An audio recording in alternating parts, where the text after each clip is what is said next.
Okay, welcome everyone. It's great to see everyone. Again, my name is Andrew Bing. I facilitate the 5 Points working group meetings and I'm part of the project team. Again, it's great to see you here. It's great to see members of the public here. As a reminder for members of the public, these meetings are open to the public. They are designed for the working group members. So we will take questions and any comments from the working group members, but we will save time at the end to allow public comment. But before we get formally started with the meeting, as we do with all DELDOT meetings, we are going to give a brief safety update. So I'm going to invite Austin up to do that report. Thanks, Andrew. Good evening, everybody. Austin Gray, DELDOT Planning, Project Manager at 5 Points Study right now. We'll start every presentation with our mission statement, which is to provide excellence in transportation for a trip that we need every dollar and every mile. We also start every presentation with an overview of the latest traffic fatalities. So you'll see right now, this is year end 2024. We ended the year with 130 fatalities, which is a decline of about 5% from last year. Declines overall are great. We just see a lot of some of the person types, pedestrians, motorcyclists, they went up in 2024. So there's the most vulnerable users, but also for ways to make improvements for everybody, but really looking at how we can improve for those that are more susceptible to this serious injury. And then just looking at our 2025 fatalities so far, we're at 4. There are 6 this time last year, so not a whole lot of data yet, but you'll start to see over the next, especially at our next meeting in April, what those numbers look like and where they're trending through the year at that point. And all this is information that we have, accessible and we can send out, to anyone that requests it. So questions?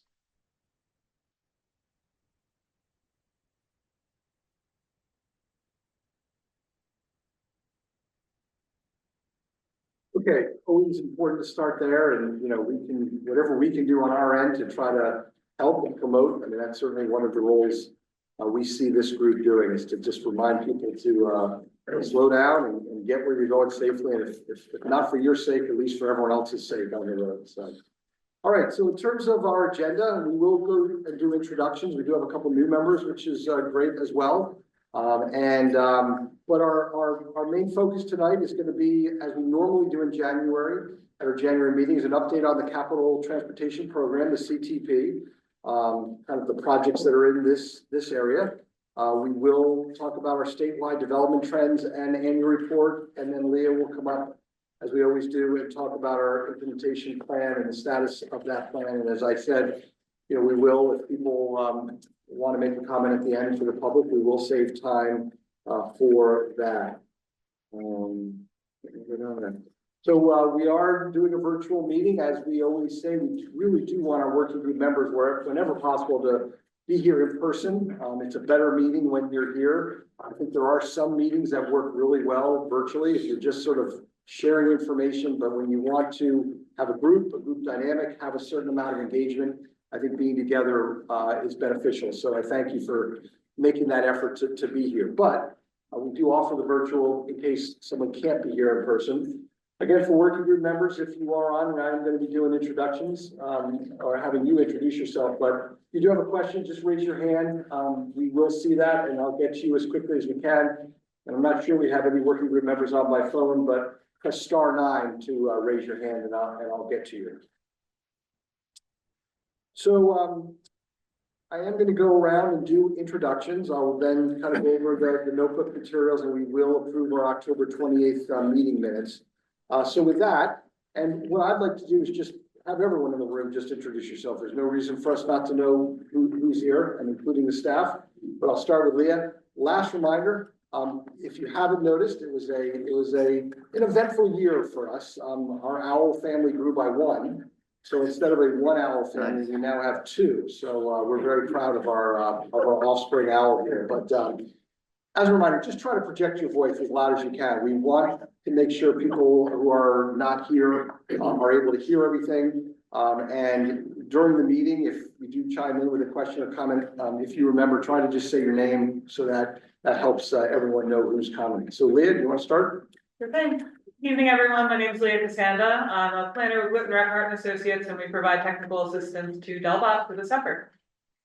Ellen Lorraine McCabe, I'm with the city of Lewes. Glenn Marshall, Sussex County EMS. John Riley, Sussex County Council, District 5. Todd Lawson, Sussex County Administrator. Pete Matson, St. Jude's. Bob Fisher, I work with group, retired engineer, volunteer. Pam Don, Director of Planning, Delta. Mike Tyler, Delaware Bicycle Council and Cycling Advocate.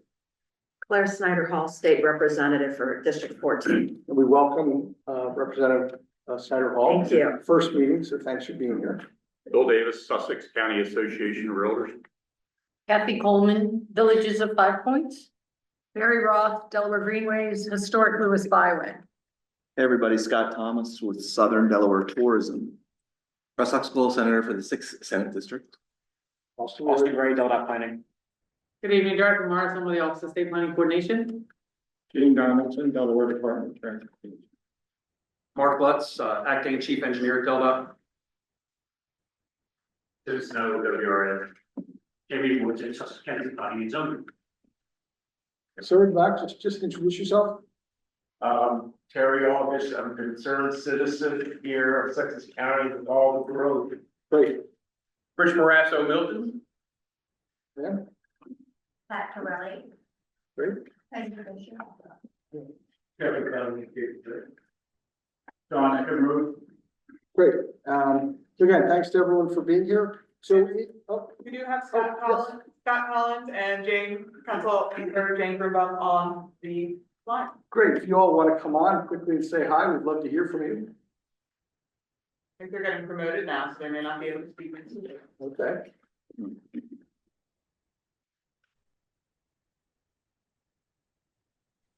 Well, why don't we keep going?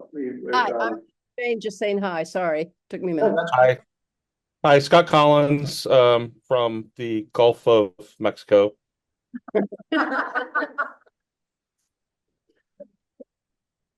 All right, that's good.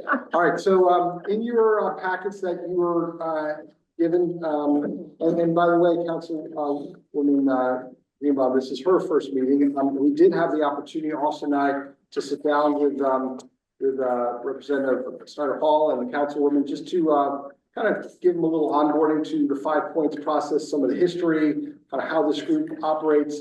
And they did say they may look to get autographs from each of you now that they're on this. You know, the way we presented this, you all are rock stars. So you have agendas in there. You have a copy of the presentation, draft minutes of our October 28th meeting, a list of our upcoming meetings, as well as the updated implementation plan. Again, that implementation plan may just look like there's a lot to digest, but that is really at the heart of everything we do here. So, you know, you have it and you can review that, and all this is online.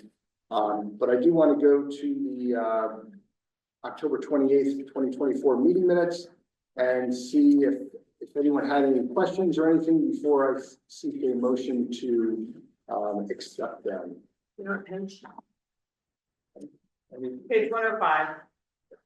And these were sent out, I think, last week. Well, maybe today. Yesterday. I think yesterday was probably last week. Motion to approve. Thank you. We have a motion approved from Senator Huxtable and a second. Second. Thank you, over there, Mary Roth. All in favor, just please say aye. Aye. Anyone opposed, nay? Okay, those will be accepted and we will move forward. So normally, we would have Shante Hastings here to present this, but we have the next best thing with Mark Lutz to present our update on the capital transportation program.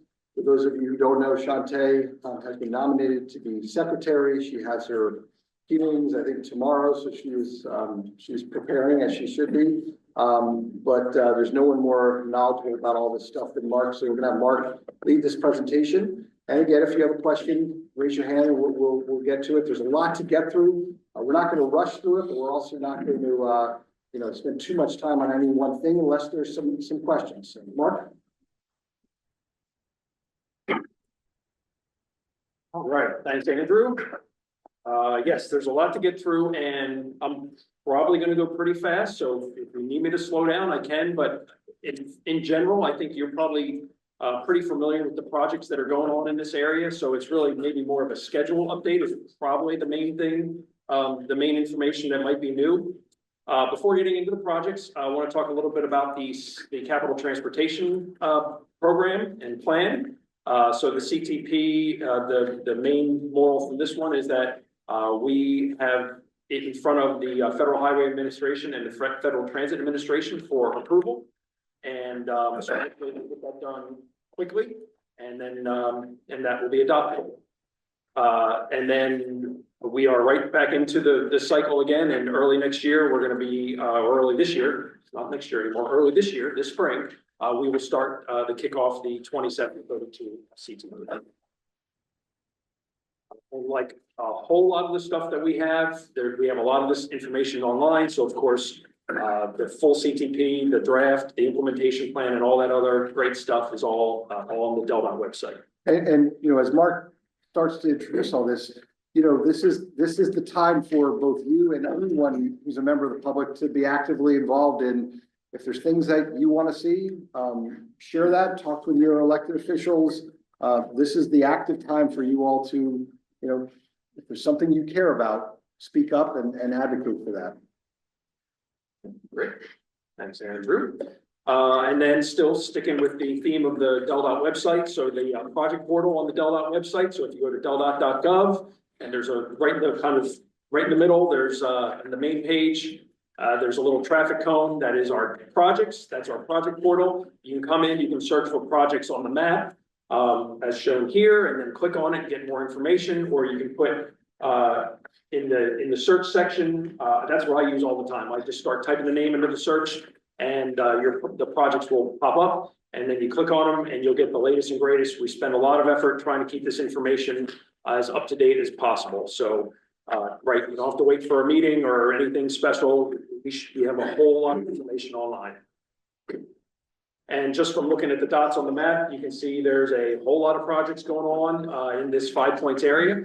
And again, I'm not going to spend a whole lot of time on each one, but going to kind of go through these relatively quickly, kind of in timeline, sequential order from things that are done through things that are coming in the future. So a couple recently completed projects, the coastal highway intersection improvements. These were some median modifications to improve the capacity of the southbound U-turn lane at Old Landing Road.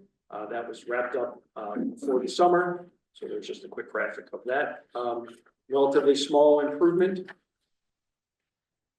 And then a much bigger project, the 24 Love Creek to Mulberry Knoll widening project, widening Route 24 to 4 lanes, sidewalks, turn lanes, new traffic signal at Mulberry Knoll. Again, you all are driving through it. That project is substantially complete, and just wrapping up some punch list items on it now.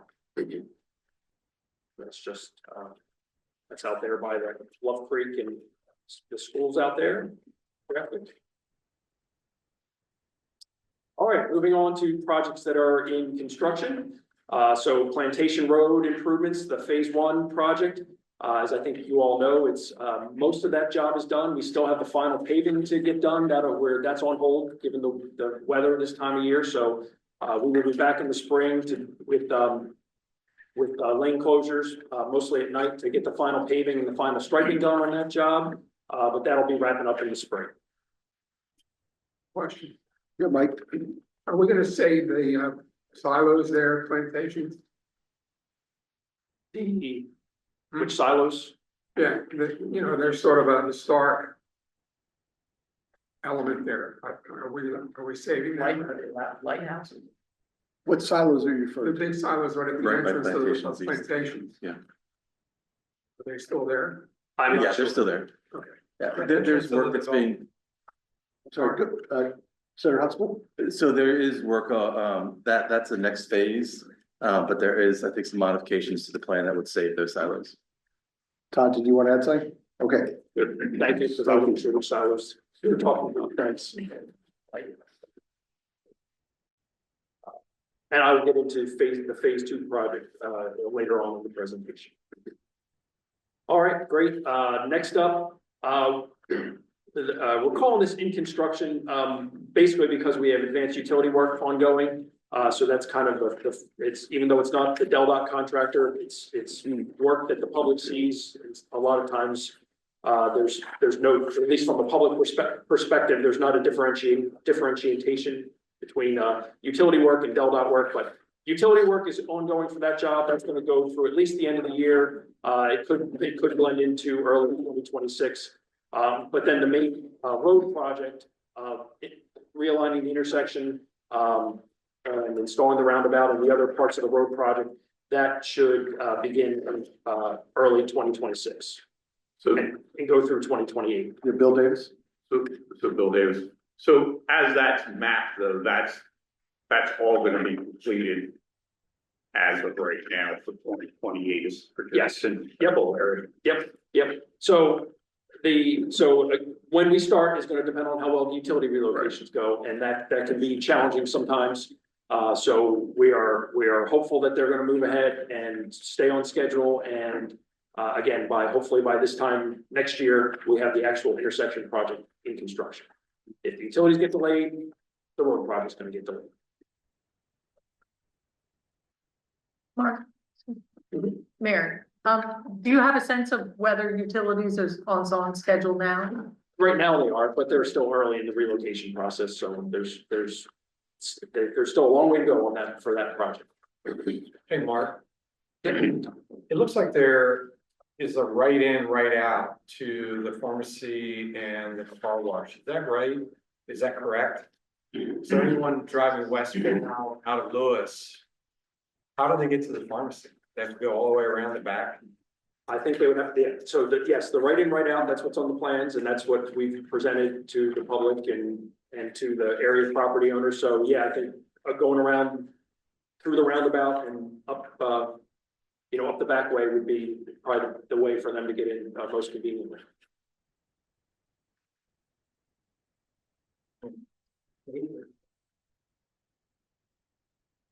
All right. A lot of U-turns in the city limits. Go, Mark. Yep. So next up is the Georgetown to Lewes Trail, the last section between Fisher and Airport. We're excited to get this piece done. This was we received a federal grant to finish this up. The last piece, I'm not going to try to look at you all are aware of what's done and what's left to come. So this job should be starting up in the summer and should be done by next summer. So excited to finish the complete Georgetown to Lewes Trail. Got another question. Yeah, go ahead, Mike. Mike Tyler. The one big concern that we've had raised at the Bicycle Council is getting across Route 9. And really, it would make sense to put a bridge there. Why isn't something being done? Because everybody says, oh, you can go to the traffic signal and cross. But there's a lot of idiots out there that go right through red lights, cross double lines, when the pass. It's just not a safe result. I mean, it could be safe, but it's not as safe as I'd like it to be. Yep, understood. Mark. So you're familiar with the current plan, which is going to funnel the trail to the traffic signal, and at least there you will have a traffic signal, pedestrian signals. But you're correct. Separating the modes would be desirable. That is for the scope of the project. And Pam, I don't know. I know there's been discussions of a bridge before, but I think it's just a matter of There has funding. been, I mean, we were, we would fully support if the land trust did want to go for a grant or something, but it's currently not in. We have any immediate plans to like, I mean, we can always put it in for a CTP project. Yeah. Consideration is that. Yeah, I mean, it would just be, I don't know what the cost of a pedestrian bridge would be, but it's several $1 million at least. Yeah, especially I think there are power lines right there, and being that we do have a crossing there that is accessible and yeah. Right, would you have the room there, because it has to be ADA compliant, so that means great, that'd be. It would, the footprint would be, it would be allowed.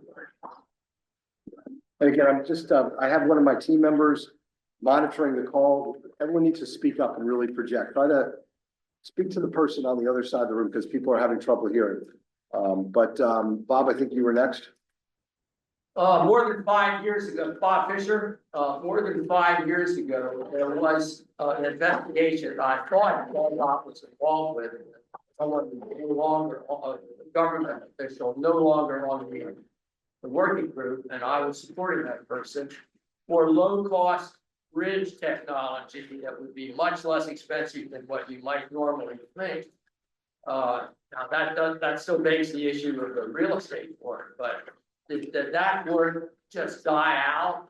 And that's why there's no bridge option in terms of solving the problem with Mike. Thank you very much for bringing that up. So I know there was a lot of work put into that, but you know, 5 years is a long time.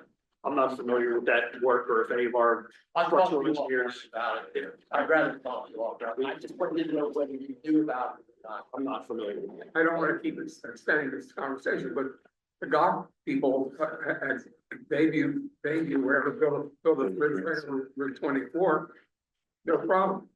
Well, again, this is a good discussion, and what this discussion will lead to is if suggesting it, trying to get it moving. Right now, it's not in there, so we're not saying it's not it doesn't have merit. It does have merit. We're saying it's not there now, but we are about to enter a new CTP cycle.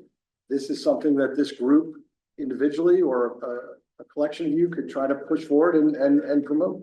So, Okay. but let's go forward. I did see your hand up, but again, we're just gonna have the working group members. We'll save public comment for members of the public to the end of the meeting, okay? Thank you.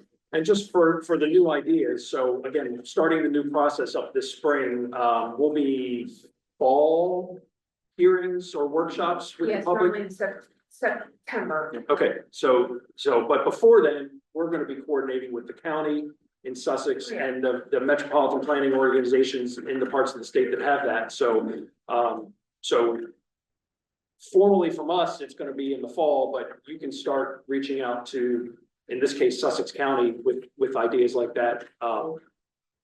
Because then we'll coordinate with them and then that'll all get built into our first draft.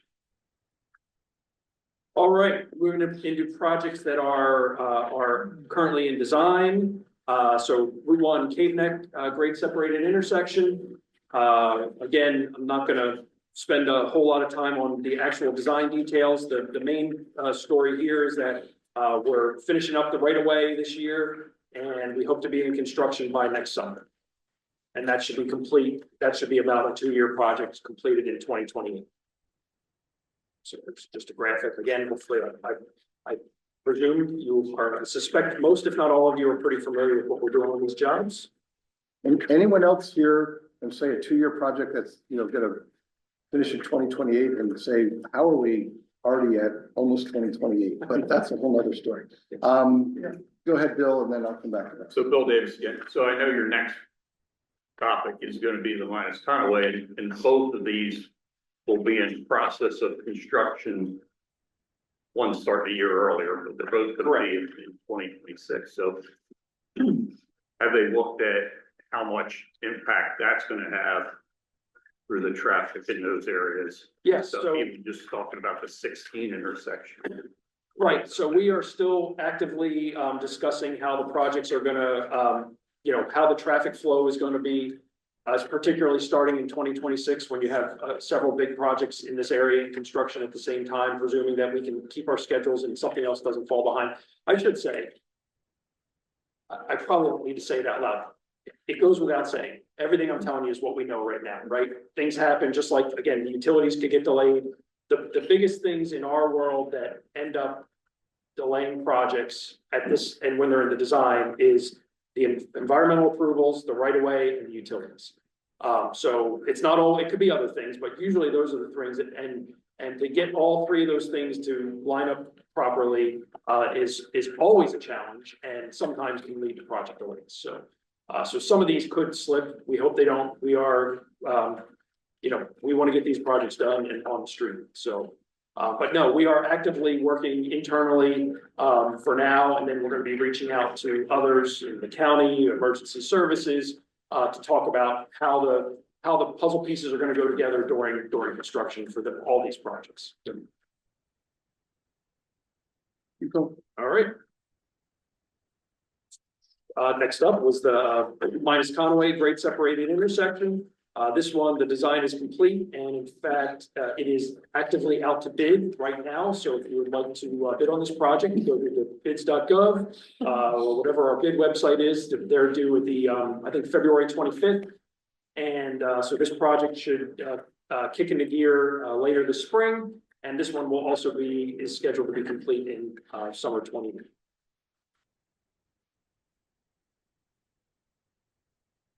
Yeah, pretty sure you all are aware, we're making use of the rail right away to get that, the movement, essentially southbound left over the new road under Route 1, as well as the collector roads, the roundabouts, the multimodal facilities, et cetera.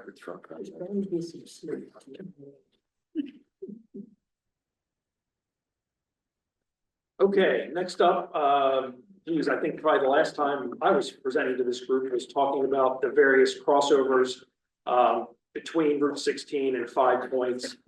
So we have some plans on the books, kind of on the shelf to make median crossover modifications. We're not actively pursuing that project right now. It's kind of on hold as once we start opening up the bridges of Route 16, we're going to closely monitor how traffic flow operates in the vicinity of what is currently still the signalized intersection at Route 16 and Route 1. And again, we're going to very closely monitor how traffic flows, if there's any safety concerns. And then we will work with our traffic engineering team to see if there's significant issues. We will work with our traffic engineering team on different traffic engineering solutions, such as modified signing, striping, flashing beacons, things like that. And then if we need to, we can pull the trigger on implementing some of these projects. And Mark, I did want to say Ryan Bond, who's representing Representative Parker's Shelby, is on. So I just wanted everyone to know that. I saw a hand up. Yes, DJ. So Mark, if we get back up to minus Conway Road project, is there phasing been done on that one yet? The construction phasing? Yeah. That's in the plans. So the section, the service road between minus Conway and the bridge, that would basically remove the 2 crossovers there at the foot of the bridge for minus Conway, and then basically New Road or Nassau Road. Is there any way that could be like done in the very beginning so that it can be not so far from the removal of the signal at 16? At this point, the phasing is what it is. It's built into the plans. I'm not sure what that phasing is. So, okay. But I can get back to you. Because I know the longer service road goes all the way up to the pond. But that section that just from minus Conway to the bridge seems like a pretty small section that could be done rather quickly.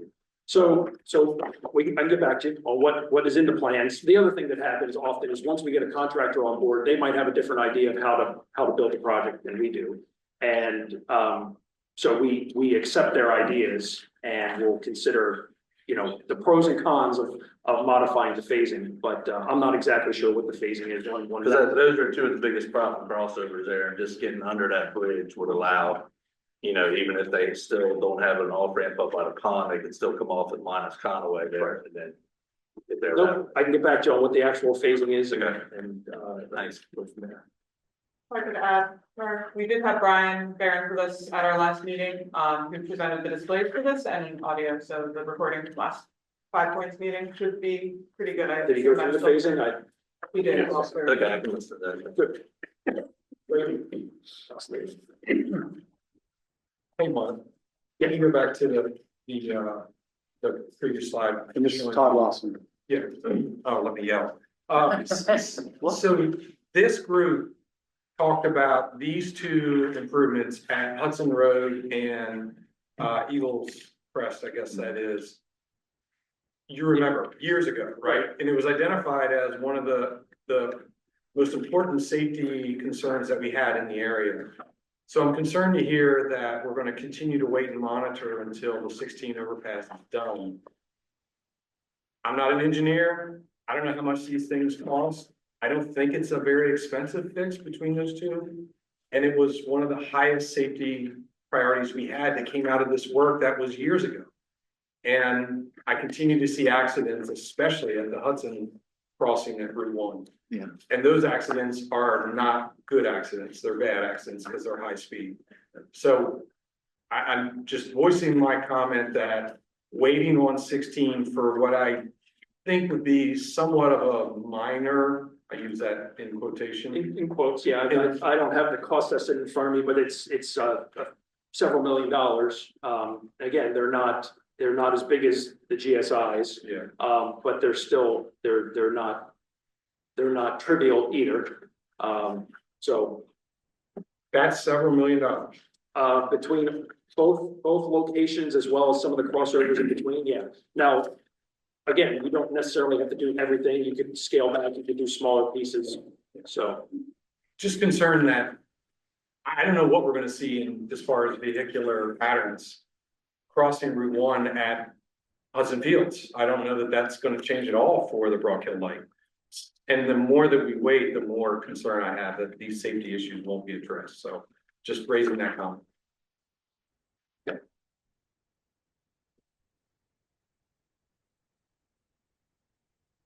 All right, next up is, kind of the other end of Cape Neck Road, Cape Neck Hudson Sweetbriar.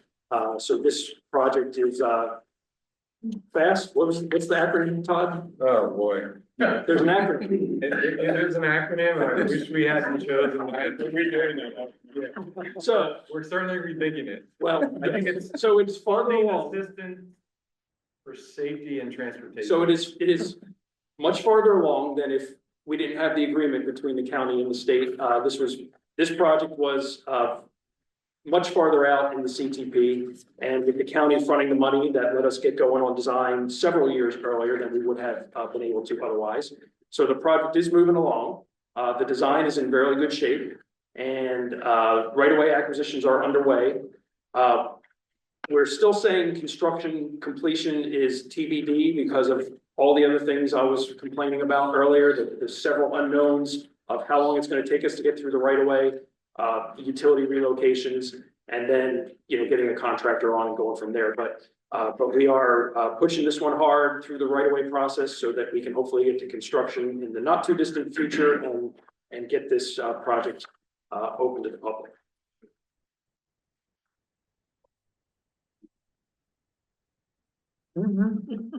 All right, next up is the New Road Bridge over Canary Creek. This project, the design is complete, right away is nearly complete, and this is one where we're stumbling on one of the other three big issues we have, the environmental issues on this one. So this project requires wetland mitigation, and we have there's no available wetland mitigation like immediately near the project. There's just no land that is suitable for the wetland mitigation right in that area. And so we really are searching throughout the watershed as to where we can find an appropriate location for wetland mitigation. And it's even more complicated because some of it needs to be tidal and some of it needs to be non-tidal. And we have a couple locations, or we had one location we thought was really good, and then once we did the testing on the soils and whatnot, it fell through. So we are still actively pursuing that wetland mitigation, but really the implementation of this project is being held up right now until we can figure out the wetland mitigation part of the job. Real quick, Glenn?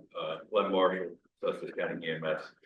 That road, when we first started this, one of the first conversations that came up was whether it would be reopened as a evacuation route. It was never deemed that it was not, but the question was brought up, and actually it was the head engineer at that point, whether that was going to meet the 100-year flood plan, and there was a TBD on that. Is that part of the issue still, or? As to whether it should be an evacuation route or not? As whether that is still going to flood. Oh, so obviously we're raising the road. I don't know what design year flood we're meeting. So we can certainly track that down. It's gonna flood less, at least where our project is, but, you know, the project, you know, is not the entire new road. And in fact, you'll see there's another new road project that's on the books that we haven't started on yet. So, so yes, I'm not sure what the design year or what year flood it'll meet. But we can definitely track that down. Well, Mark, I think as far as the environmental, we need to get that environmental mitigation settled before we can move. Yeah, I think if we had a wetland mitigation site and we had a design complete, I think they could be in construction concurrently, but we can't start construction on this until we're basically ready to or in construction on the wetland mitigation. So we'll provide updates, you know, with any progress on that.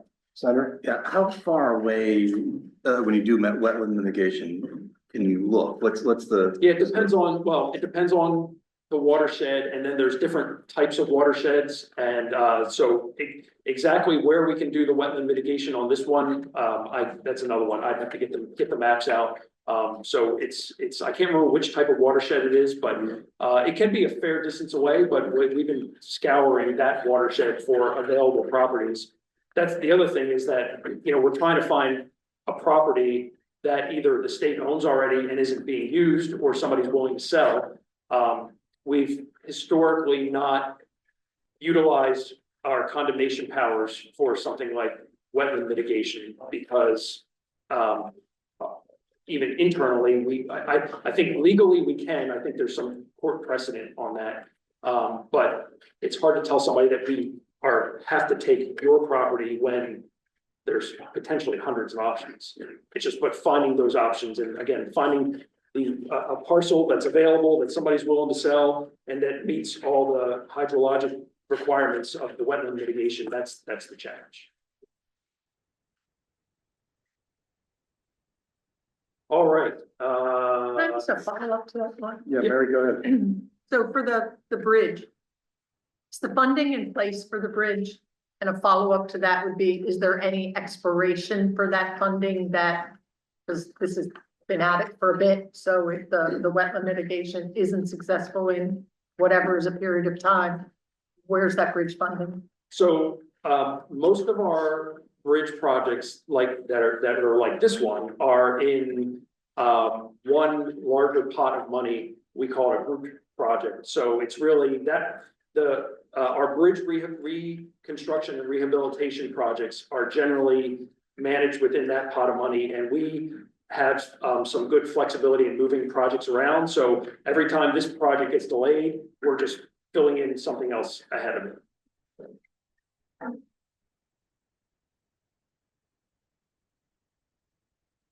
All right. Next up, Plantation Road Phase 2. So this is extending from essentially the limits of Phase 1 all the way down to Route 24. This project is going to be one lane in each direction with center turn lane, turn lanes at intersections, and various bicycle and pedestrian facilities throughout the project. This project is again actively in design, but as of right now, we don't have any construction schedule on this one.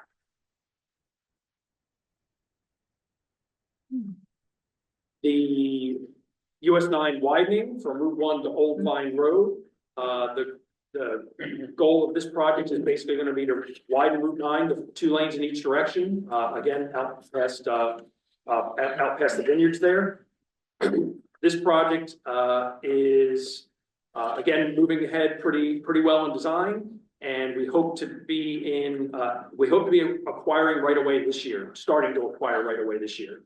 And again, given the unknowns and how long it takes to acquire the right of way on a job like this, we're still saying the construction date is TBD, but again, that's kind of our next major milestone is to start to acquire right away. Quick question, John Riley. When are we going to see some engineering or some indication that the thought process has begun on the Mulberry Knoll connector that would be right basically across from the vineyard? Yep, that's further down in the presentation. Okay, that's good. And probably further down the presentation as well. How far out is the widening of Route 9 out toward Dairy Farm Road? Route 9. Say again. Dairy Farm. pull it up on the implementation plan. I think, Okay. I think Well- it's only PE. Okay, because I know the, I think that one's new to the CTP. oh, is that one? I think that's one of the. oh, Dairy farm. Yeah, but it should be, do you mind pulling up that implementation plan? I'll send it what I saw, and then we'll pull that up. Let's once keep we get going, there. Mark, and then we'll come back once Austin gets Yeah, I don't know if we're- Yeah, I think it's in here. We basically Be extended the this next right major there. intersection after minus. Slide. Oh, okay, apparently we're gonna get to it. Yeah, it's Okay. in the, maybe Take the that. second grade. 16 slides. Be there. All right, other side of Route 1, Kings Highway. I think, again, many of you have been involved in many of the public workshops. And, so this project, widening parts of the road to 4 lanes, other parts are staying 2 lanes, several multi-lane roundabouts. So this is another one where we are, our next goal is going to be starting the right-of-way acquisition process. And again, that should be starting up this year. So going through parts of that. So this just shows kind of the western end of the project from Route 1 up to the high school here. And then before I go to the eastern part of the project, I'm going to zoom in. So here is the intersection between Kings Highway and Route 1, where we have this radii modification project. And so we've bounced back and forth on this. We had some, we originally had wanted to get this built as a standalone project. And then there was various issues with funding and some utility issues. And then it was getting built into the overall Kings Highway project. But where we want to be is we still want to get this done sooner than the overall Kings Highway project. So we are looking for ways to get this done sooner than the larger project. So that's where we are. We don't have a mechanism for that yet. We're actively working on how we can get this done sooner rather than later. Mark, Mike Tyler, Delaware Bicycle Council. That intersection coming off of Coastal Highway onto Kings Highway. That's where Jay Kirby was killed because of the high speed. It looks like you're gonna have to really slow down to make that turn. Is that? That's the intent, yes. I sort of can see what it is. So cars almost have to stop, or there'll be a. Taking it down to a very low design speed. I don't know, it's probably like 15 miles an hour design speed. But, oh, yeah. Yes, right. Yeah, okay. That was a big concern too at the bicycle council. Right. About this. Okay, thank you. Yes, Bob? So the right turn lane will have 15-mile-per-hour target speed, and the adjacent lane will be at a 45, is that correct? 45 The miles. speed limit's 45 out there. 45 now, so that's a 30-mile-per-hour discrepancy. That's kind of, those people have been, I mean, that's similar to most of the entrances on Route 1. That's why you have a separate turn lane. So that's, the turn lane is where you have you slow down, you decelerate, there's no deceleration rate. Okay, I realize that now. This is it's a pretty, I That's think we are trending much more towards doing much tighter radii on our turns as opposed to how Kings Highway, that intersection is designed today, where essentially it's a, you Right, can go 50 miles an hour over that today. Trust me, I'm come, what do I come? Somewhere where I'm looking at people coming off one on that road now, and it's hard to, coming out of Community Bank. Trying to get, that's the scary thing. All right. Yeah, we're in general looking at even the, like we call them the pork chop islands, where you have the small island out there and you might have a 30-mile-an-hour design speed. Like we're looking at, in new projects, often we're looking to get rid of those completely and just make it a much harder turn. The traffic from a vehicular standpoint, you're gonna get there. We're not gonna cause Carmageddon because you have to slow down to 15 miles an hour, and then it makes it much safer for pedestrians and cyclists. Drivers are smart, they'll figure it out. Okay, Scott, I'll give you that, and then I'm gonna ask Mark to kind of keep going and maybe get through a few projects, and then we can always come back and talk. I just want to make sure we have time, but go ahead. Yeah, Scott Thomas, just a quick edit. US 9 should be SR1 on that slide, right? No. Where is it? This is Route 1. Well, Kings Highway. All right, yeah, I was just, gotcha, okay. Yeah. Second piece. All right, Andrew says I have to go faster. No, I didn't say that. That's what I I heard. just want to keep going. All right, this is the other end of the Kings Highway project. So, Mark, on the near Freeman Highway, so you're not gonna have double lanes coming out of Lewes. Correct. So basically, we're gonna end up with the same condition coming out of Lewes that we had today. DJ, there was a long process of reevaluating this project. Mary, I don't know, do you want to speak a little bit towards that? You were No, I'm intimately good. involved? All right, because there was a long process and we reevaluated the traffic volumes and after much public discussion, this is where we landed. Right, but I mean, the projections are gonna have to show that it's pretty much gonna be the same that we got today, right? So the projections show that the volumes actually drop a fair amount once you get past Gills Neck Road. Right, I'm talking about from Mitchell though, at Right. Mitchell, it's gonna be a choke point there. It's gonna be one lane in each direction in that section. And with that, So when the ferry lets our out, projections were that during the design year, we were gonna meet the level of service requirements. and the reason we don't have at least dual lanes coming out of Lewis there is because of what we're doing in the median. Basically, because otherwise there would be room to have dual lanes coming out, not going into Lewis, but just coming out. I mean, I think that it was an overall discussion with everybody in the community, with Lewes, with Greenways, with the property owners up and down that stretch. And again, when we kind of really sharpened our pencils and looked hard on the traffic projections, and not just our normal consultant like we normally do, but we brought in a whole nother independent outside consultant to review everything we did on this. And this is where we landed. And we can go over all that information with you Again, offline, not here. Yeah, and good questions, but we're not gonna kind of relitigate or kind of how we got there. I think the bottom line is what Mark's saying is it is one lane and that's what. Well, I know, but I think the Mitchell Farm GIS assumed 2 lanes is why I'm asking. Okay, well, I did it, so I should know. All right, next project, Airport Road Extension. This one is relatively new. We're relatively early in design on this one. No construction date yet, but you know, extending Airport Road to tie in, you know, into and around the hospital complex there from Old Landing Road. So we're actively working on this design. So that's gonna, John Riley, that's gonna include a stoplight there at Old Landing? That's what's proposed, yes.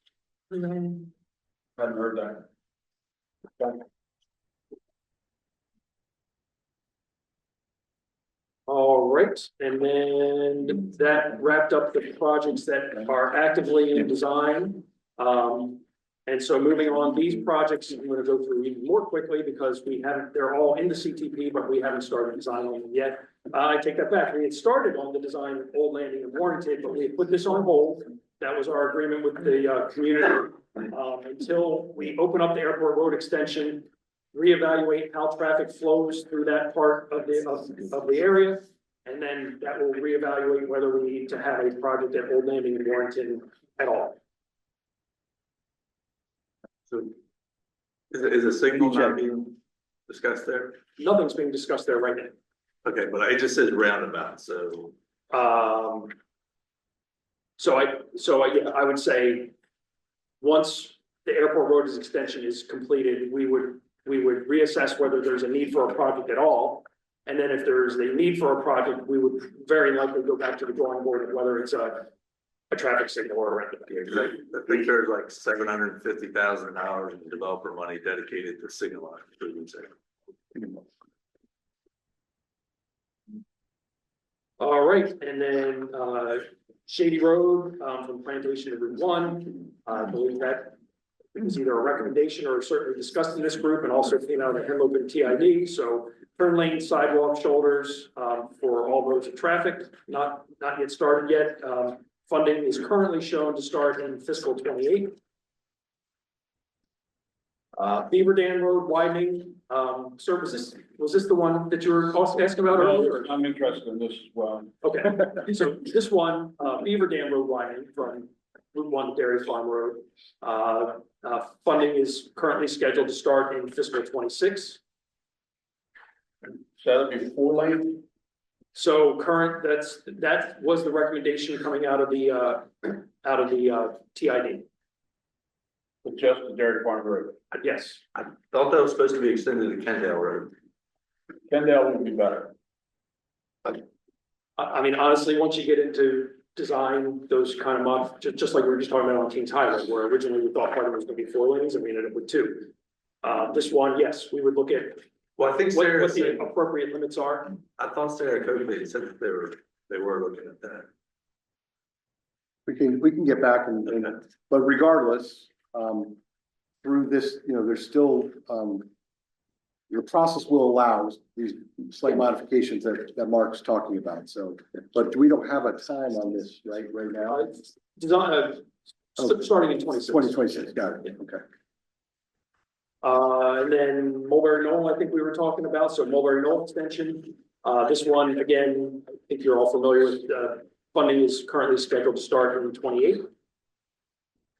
Funding for the environmental studies and design. Really? So what would be the estimated completion date for something like that? I mean, it sounds like it would be. So I mean, once we start the design, we'll put like a preliminary schedule together, but just like these other projects that are much farther along, we're trying to not announce construction schedules like we used to, because we've just been wrong so many times in the past, because there's so many things that are, like I was talking about, so many things outside of our control. Right, So when we we get started, we will at least establish an internal, like what we expect. We expect design to take 2 or 3 years. I mean, just roughly for a job like this. Design would be 2 or 3 years, right away would be potentially 2 or 3 years, and then you get into construction. Yeah, personally, I mean, it's not my district, but I personally would like to see that given the highest priority for 2 reasons. One, you may or may not know that parcel of land is under heavy development pressure. And part 2, I mean, it gives another alternative route to Route 1. So Sure. I mean, we are all eagerly awaiting. Well, this was something that came out of, this effort and it was, but not. That was the #1 proposal by Sussex County coming out of this committee when this committee started. When did this committee start? What, the phase 1 or phase 2? Phase 1. 2017, 2018. So we'll call it 2018 because I'm not good at math. 2018. So 10 years later, #1 recommendation out of this committee, this group does great work. 10 years later, we're just going to design. Well, again, one of the roles of this group is to continue to highlight, advocate, push, do what you can. I mean, I think what we see when Mark finishes this is that there is a tremendous amount of investment being made in this area. And there's no question that, certain things could move faster. I mean, everyone's got their projects that they wish would go faster. These projects take a long time. It's one of the reasons that for a long time, DelDOT was here trying to get things done, couldn't really get that support. We have that, and that's what started with that phase 1. And I mean, I understand what you're saying, Todd. I don't want it to be, yes, we wish certain things could go faster. Everyone does. But I don't want to lose sight of the fact that as this presentation shows, there is just a tremendous amount of investment taking place here. Leah? I know we have some new members and some new folks in the audience. Wanted to remind everyone of the Mulberry Knoll Road Planning and Environmental Linkages Study. So because it is a new right of way and there's some environmentally sensitive areas and historic resources, that was a multi-year planning effort that had to get funded and done to get the project ready for addition to CPP. And that does include a preferred alignment and approximately what the road will look like. Obviously that will change with the CPP process here, but that lays a really good groundwork And if folks have questions about that, I'm happy to direct you all to the website with that study and the results of that. And I just think in general, like, we have more needs than we have funding for, so it's juggling the capital transportation plan is, you know, all the different projects that we all want to do.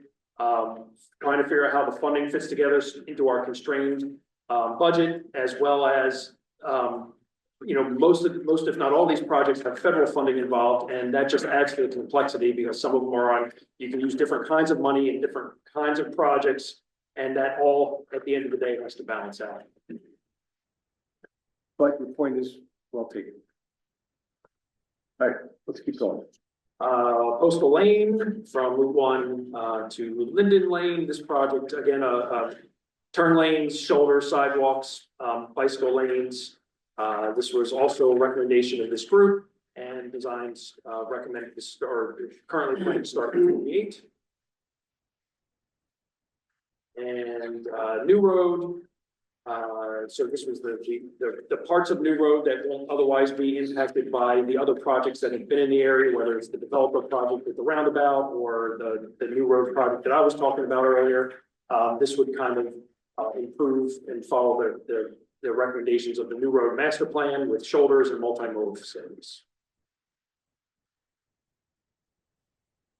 All right, and then we have two brand new projects in the area that are recommended into the 25 to 30 CTP, which, like I said earlier, is with FHWA and FTA for approval right now.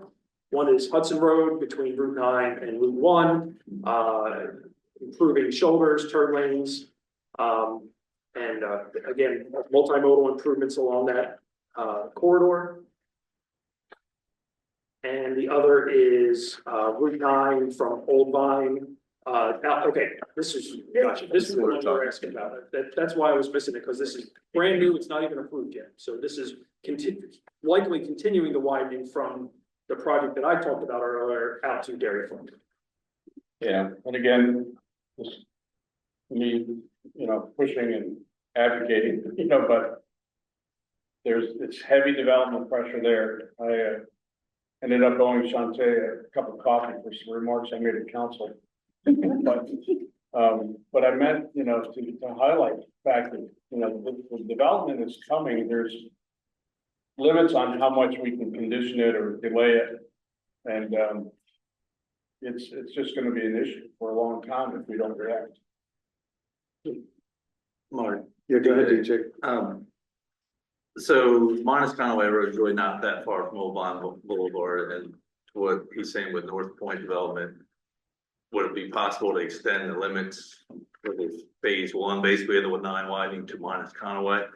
Because you're pretty much going to be almost tying in to transition from 2 lanes from 1 to 2 and 2 to 1. You're pretty much going to be tying into Minus anyway. So when you get into design, it may make sense anyway, just to kind of have Minus, because you got a signal there. So it's going to definitely be a bottleneck if you don't extend it past there. So you're saying extend the current project, the project we have currently in design. Right. Extend that farther west. And I don't know procedurally how that could work, but I mean, it's not that far of a distance. And from a design, I mean, Minus Conaway, and I mean, you can't have, I don't know how much distance is there, but your transition lanes, you know, to go from 1 to 2 lanes are pretty far, so you're not going to be that far away. I mean, off the cuff, I think that's probably, we can look into it. I would off the cuff think that's too big of a change to implement at this point. Like that's really, yeah, that's probably too big, but we can look into it. I'm not sure what the distance is, like you said, from the end of the tapers, you know, west of the vineyards to Minus Conaway. I don't know what that is. And I think there will also be some developer funding, because I think the developers for North Point, instead of paying into the TID, are going to be building like that section of Route 9. So if they were to possibly have money for the section along their frontage, whatever their contribution is, that I don't know if that could help to extend. Well, there's North Star. There's also Cool Spring, which you know. And then there's another proposal for that field across from Steele's Gun Shop. So, and that's not even counting the pressure that's gonna be arising up on Cave Neck Road, it's gonna probably feed into this as well. I mean, it's happening faster than we seem to be able to react to. You know, I'm not. These discussions we have in council pretty frequently, you know, how do we phase things? How do we, you know, coordinate better? And it's problematic because, you know, developers do have some property rights that, you know, they can proceed at, you know. Correct. And we can, go ahead. No, finish your thought. I thought you I were. mean, that's it. I mean, I'm just trying to make the point here that, you know, keep these things in mind because it's gonna happen. These developments could, you know, have the ability to be built regardless of what we say or do here. If we don't react, you know, we're going to create problems and it's gonna be harder to do the longer we delay. Right. Well, I mean, I think the good news is that this is in the CTP, right? At least it's in the proposed CTP. You know, then that's kind of step one, open the gate and get it in there. I mean, I think step two is to try to see what you all can do to try to elevate this. But again, you know, everything can't be a priority. And so we got to figure out, you know, if this is something, you know, get together and propose it. And that's one of the roles, if not the most important role of this group. It brings everyone together in the same room to hear, you know, the issues and to see what we can do to try to address, you know, these issues. So, I mean, if you could look 10 years into the future in this area that's bounded by Cave Neck Road and Route 9, I mean, there's potential for 5,000 to 10,000 units being built, right? Easily. And the impacts on the roads, I mean, the roads are just not designed or capable of receiving that. And you know, we can work with the developers and you know, one of the things we're contemplating is making a condition of construction or approval, you know, phasing. You know, it's like you're allowed so many building permits annually over the next 15 years, things of that nature. But we have to be clear that it's legal, you know, that we won't be in legal jeopardy as a result of that. And, you know, that there's agreement among council members. So, but that's what's coming. I understand. It's the freight train I was referring to, you know, it's coming. Scott? What Councilman Riley was just referring to, I know certainly on the coastal corridor study, that was talked about a lot, the proposed developments coming, you know, before we know it and being ready. So I totally agree with that. And I know that group's meeting tomorrow. And I think that's a major focus of it as well, along with this group. What Scott's referring to, and again, I want to wrap Mark up here, but you know, the coastal corridor study, we've talked about that kind of looks at the area from the Maryland line to SR1, 404, 16-9. And so a lot of, you know, as Scott was saying, a lot of the issues you're referencing, you know, are being picked up both by this group, but also by that group. Again, trying to highlight it, trying to kind of find some consensus and get some of these things done. Obviously, the development pressure puts a lot of pressure on the roadways and the infrastructure, as you were saying. I want to move us along. Yep. I know you want to move along. Can I ask a question? Sure. And if I'm naive, tell me, is there a comprehensive map that exists somewhere that overlays all these projects that you could see it in the geography that we've been talking about? Yeah, they have it on their website. But that puts all the projects together? So Are you talking about the projects Mark's been talking about? The project Mark's been talking about. So if we look at, not this, that the projects are actually there, that you see them all as designed. They have a Delaware projects portal that shows all the projects throughout the state. Yes, I understand. I'm talking about a comprehensive map for this area that we're I think the answer is changes. yes, and we're trying There it to is. pull it Okay, up. great. Thank Bob, while we're pulling that up, make your comment. I made this point, I want to make this point again. I don't think that the citizens in the area understand the constraints on the county, what they can do legally to slow this down. I saw an entire election cycle from my dispassionate side run where people blame council members for not doing things that would be illegal if they did. And that's as much on the citizens, but I mean, I just think that citizens in this area need to be instructed a little better about who's responsible for laws, and the county can do so much, and they are working that, and new members might be able to do more or not. So I just think citizens need to be educated on what the state can do, and what the county can do under current law. If not, the state maybe needs to change the laws, not the county. Right, and again, I don't wanna, Didn't mean to step on you, but. well, Robin, Okay. no, fair comment. I mean, again, that's fine. I don't want to go especially while we have what seems like an open forum, while we wait for this to come up, to go into kind of Right. a high level land use, who's to blame, whatever, you know. The purpose of this is to share, you know, the investments, the projects that are in the CTP, what's the status of them. And again, where you all feel you want to say, you know, hey, we'd like to see this sped up. We feel this is a real big need. I think those points have been made, so I think it's been a good discussion. And we can open Gateway after, just. Oh, yeah, there's a link after the meeting. I don't want to hold things up. No, All right, Mark. thank you. And then, I mean, I guess the last thing I want to say is that, and it was before my time, I don't know all the history of it, but I know DelDOT was working hard in the nineties on a whole new east-west corridor. And at the time, the state and the county all agreed to cancel all that. So I think some people were trying to get ahead of some of the issues that you're describing. And that was shot down a long time ago by whoever. Again, I don't know who to blame for any of that.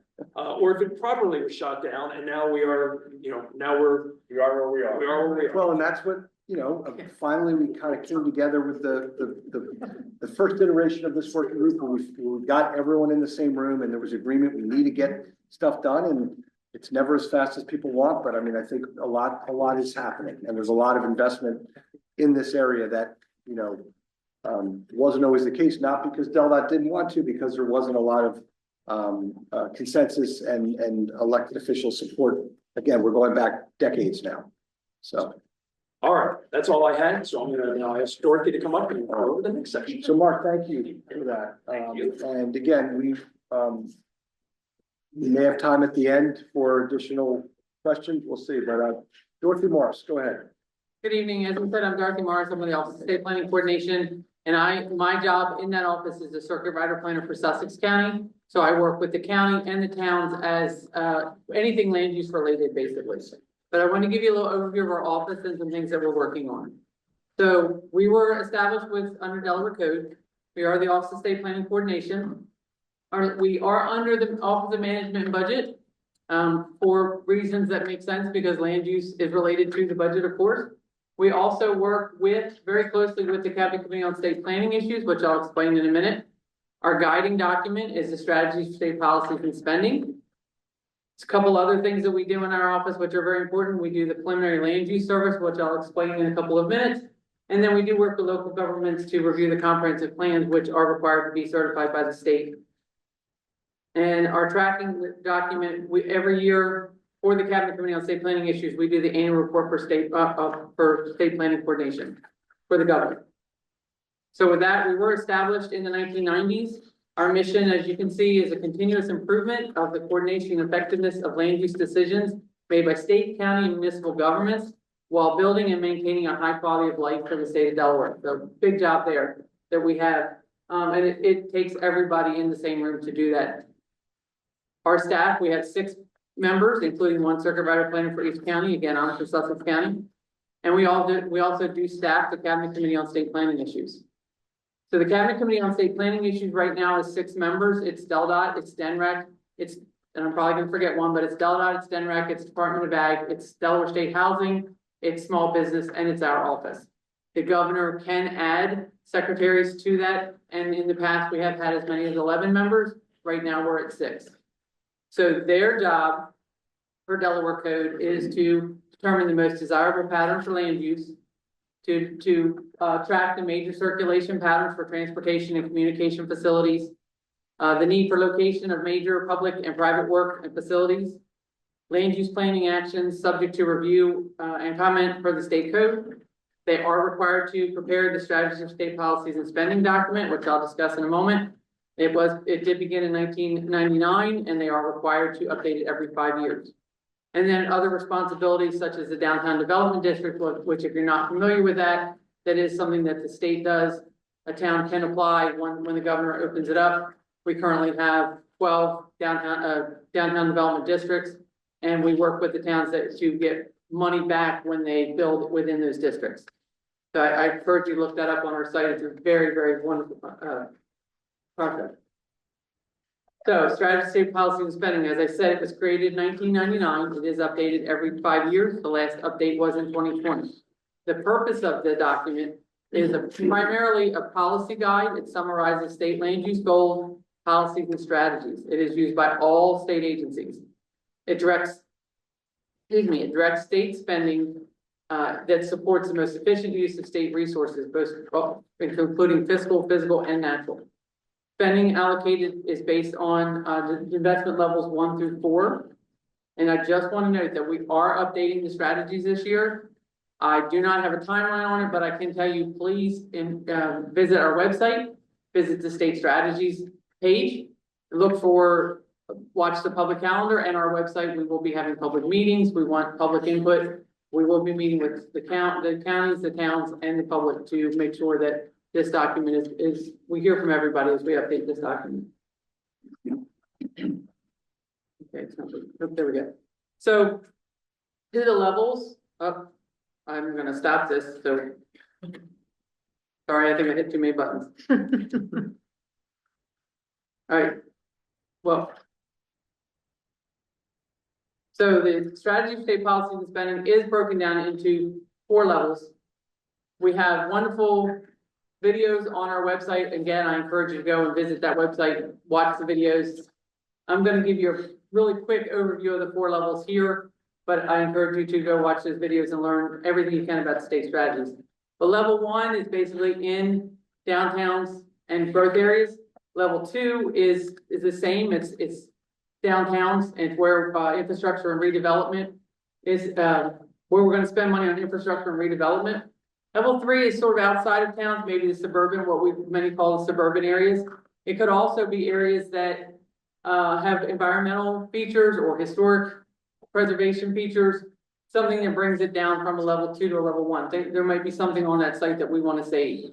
And then level 4 would be the rural areas, and that's where the state wants to invest their money in protection, whether it be environmental protection, historic preservation protection, farmland preservation, that type of thing. Okay, so here is the 2020 strategy of state policies and spending. You can see the levels 1 through 4. On the map, the gray is 4, and that's where, or the gray actually is at what we call out of play. Out of play are areas that are already, you cannot develop them. They might be state parks, they might be ag preservation land, anything that is already protected from development. So you will see very little development. Again, we would support development, a state park, we might support the development of a nature center. You, as somebody pointed out, you can get a building permit on a farm because if it's an ag land preservation, there are certain numbers of houses that you put on there per family. So it's not that there's no building there, it's just that the building is limited and basically we wouldn't support growth other than those things in the level 5 areas. So the other thing that we work on is the preliminary land use service. If you've never joined in one of our plus meetings, it's the 4th Wednesday of every month. I encourage you to join. Basically, we have, if you can see what we looked at through the Sussex MOU, this is not everything, but this is most of what we look at. Residential planned communities, major residential subdivisions of 50 units or more, major non-residential developments with a total floor area greater than 75,000 square feet, applications for rezoning that are inconsistent with the Sussex County Comprehensive Plan, and there's much more. Again, I encourage you to look at that MOU for full details. But the preliminary land use service is a group of state agencies. The developer or the applicant comes in, they give us an overview of the project. We give them state agency comments. We talk about what should be protected. We talk about regulation. We talk about recommendations from the state agencies.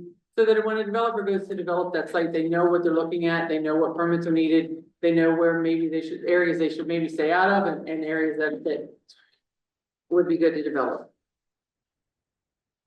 And then, annually, we do a report to the governor, as I said. It is through the Cabinet Committee on State Planning Issues. It does include state strategies implementation items. So once we do the state strategies, when we did the state strategies in 2020, we came up with implementation items. So that includes what we have done on those implementation items. It also includes development trends that we get from towns and the counties. It includes agency accomplishments. And it talks about what the Cabinet Committee has done in the last year. That annual report, again, goes to the governor so that he can see what's going on in our state related to land use. And then this is our development trends. We collect development data from towns and counties every year. So we would have collected, this is through September of 2024 plus through 2024, development trends through December of 2023. We're currently collecting development data now for 2024, and then it will be updated in our annual report in October. I did want to bring to your, so this is level 4 area on this side. The other side is levels 1, 2, and 3. We do split them out so we can see where development is happening. And just so you know, this number here, the orange, are plus projects. They are things that we've seen through the plus projects or through the preliminary land use service. They may or may not come to fruition. It is where developers or applicants have come in and asked us to look at these sites and give our comment.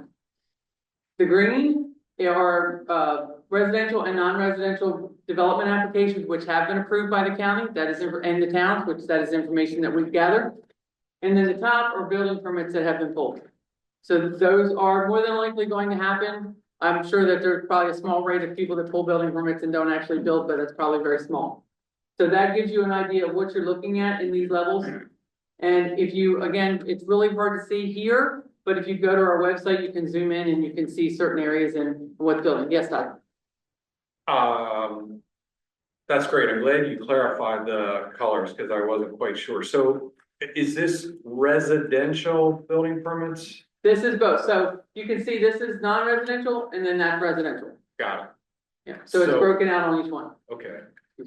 Keep talking. I'm Sure. So that means around 13,000 in level 4 during the time period, and then 60,000 in levels 1, 2, and 3. Correct. So that's 4 times the amount of growth in levels 1, 2, and 3, roughly. Correct. Is that what you are hoping to see? I'd rather, I mean, honestly, we'd rather see very little development in level 4 because that is, again, when I talked about the levels, the state wants to put their money into preservation, not into infrastructure. Infrastructure should be for health, safety, and welfare. So the more building we have in level 4, obviously the more infrastructure is going to have to go out there. What we've been talking about all evening long. Is it true though that the majority of Sussex is level 4? Yes, it is. There is a very large part of Sussex County that is level 4. And I could go back to the strategies right there. So you can see anything white is level 4. And that is based off of our strategies, which does include the comp plan. And there is a long list of things that make up these strategies. I don't have the list with me tonight, but you can certainly go on our website and take a look. On the other map, what is the purple? This map? Yes. That is actually when you zoom in, they're probably plus projects. Without zooming in, I can't, I'm pretty sure they're plus projects there. So we do track our plus projects under the preliminary land use service on our website. So you can go in if you're interested in a certain area or a certain parcel, and you can zoom into that parcel and you can click on it and it'll take you to the application to show you exactly what we saw. And then our state comment letter. Something I've never been able to understand is why the blotchiness of the map, why, you have level 4 that's like very close to Lewes, for example, very close to Route 1. And I don't understand how you derive the delineations. The best answer I can give you is to go on our website and watch those videos because it does explain it very well. But I can tell you that the way that we do the strategies is we have layers for preservation and we have layers that favor growth. And we overlay them together. And then we get a ratio and that determines what level it is. So it could be, if you could have a level 4 in a town, if there's wetlands or streams, or, if there's more favoring preservation than there is for favoring growth, that's when you're gonna come up with your level 3 and 4 areas. So that is why it can be splotched like that, so. Senator, you mentioned you also are reviewing these state strategies. Yes. And maybe coming up with a new map, so there's the yellows and the oranges may be changing a little bit here. Possibly. Okay. So, we spoke about advocacy for this group in terms of projects, in terms of, where things you might want to prioritize. Another role for this group is just overall education, that's why a presentation like this from Dorothy, we can't, spend 2 hours on it, but we want to continue to share this because, this is the kind of stuff that's important almost for everyone who sits around this table and for, members of the public to understand these things and to get involved in these processes, as I assume, well, I should assume, but as you're going through this for this 5-year cycle, I assume there's opportunities for people to be involved. There absolutely is public comment period.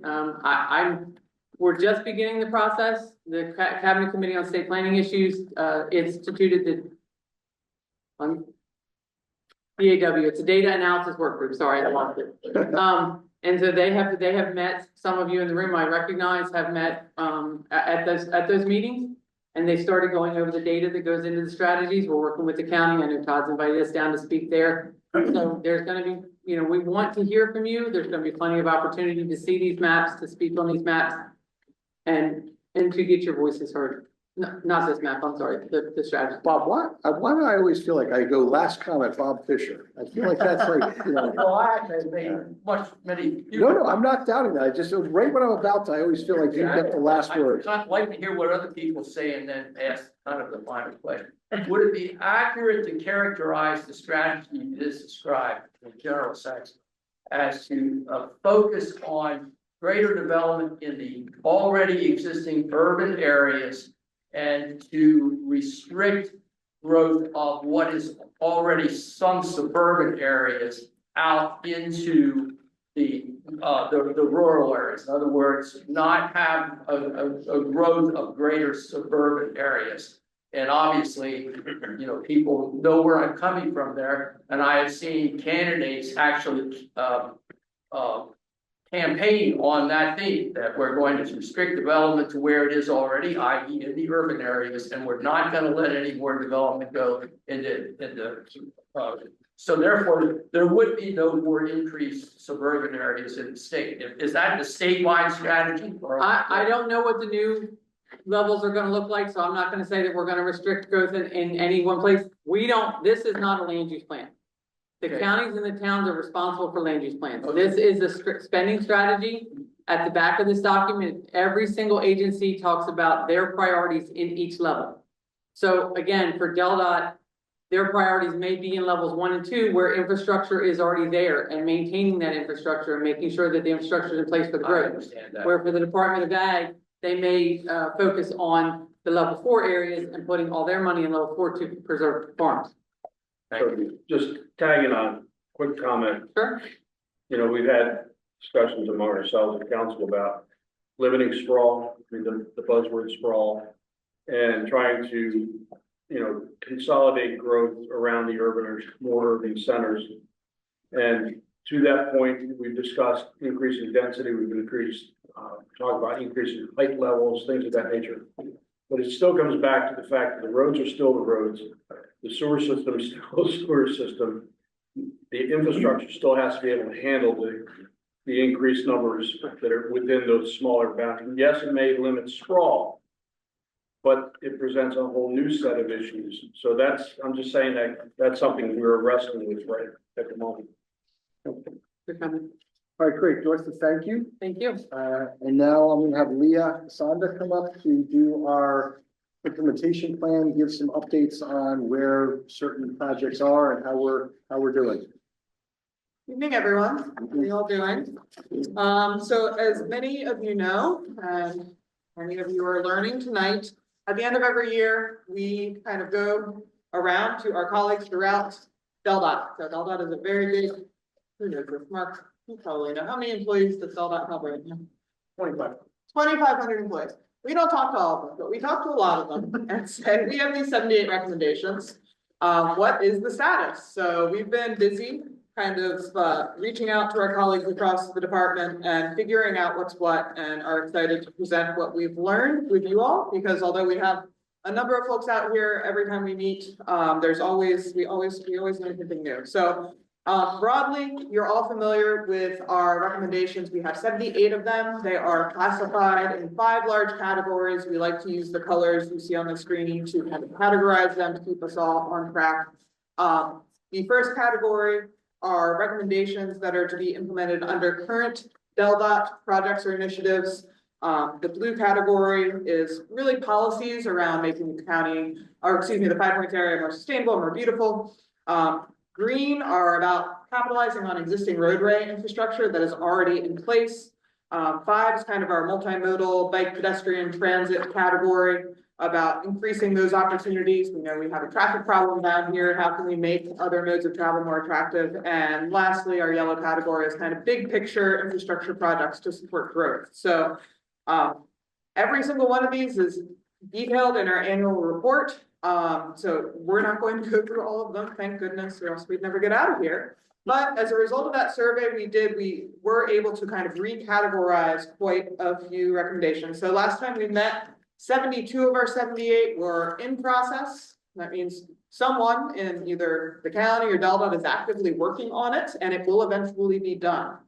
Ongoing, that's kind of something that's just going to keep ticking along forever. It's not something we ever really can check off the to-do box because it's changed in process or completed, and that means it is checked off our list. We feel as a group have decided that we're comfortable calling that done. So you see there the category, the recommendations that have changed over, and I'm going to walk through what those changes are and why we have made them. So another chart just kind of summarizing the same information there for you. We had no changes in category A, mostly because 6 of them are done already out of the 7. And the 7th one is underway. So no major updates to report there. We may add a few things. Category B is where we saw a lot of our changes. So you see 4 ticked over to complete.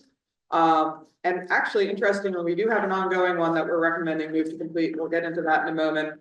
And the rest were from in progress projects. So this actually is kind of that exception. And you know, I just said ongoing normally keeps going forever, but we had a really big win. One of our early policy ideas relates to what we've been talking about tonight, interconnectivity. And ensuring that new developments are better connected to one another to alleviate traffic. And I know Glenn talks often about emergency vehicle responses, ways to get in and out and around. And at the end of last calendar year in December, ordinance 3061 was adopted by County Council. After I finished reading the critical clause, I opened the floor for those who are involved in that if they'd like to share. Among other requirements, so this is a whole bunch of changes, but the one that most directly relates to this is that there will be safe and efficient vehicular and pedestrian movement both within the site and to and from adjacent developed properties with interconnectivity where appropriate. And that is to be evidenced by the applicant's plat that's submitted. So this is kind of codified request for interconnectivity.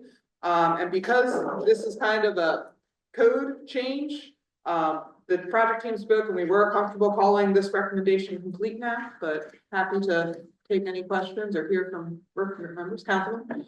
I'll say publicly what I told you earlier. Turns out it's not real popular with residents of communities. I wish you could see all the emails I've gotten. And one thing I do have some empathy for the residents of existing communities is, you know, the HOA in that community, if they own the roads, then interconnectivity can produce a lot of additional traffic, wear and tear, cost to the people that live there. I mean, that's a valid point, and I'm not quite sure how to get around that. If they were state roads built to state standards and so forth, no issue, and no argument. But they do raise an interesting point that I've had to give some weight to. As we discussed the project across Kings Highway here, We actually voted to deny interconnectivity. And Kim Hoy Stevenson warned me that I would live to regret that vote, and I have already, but we have two more that are pending, and if you could see the number of emails I receive on it, it's just, not popular. So I don't know what is there. Hi, this is Scott Collins. I concur with that that opinion, and I'm wondering if a better solution is to require the building of interconnectivity with, some sort of avenues that are eventually to be turned over to DelDOT explicitly, so that it's very clear that they're going to be owned and maintained by the state going forward, rather than these HOAs having to maintain them. Could be the answer.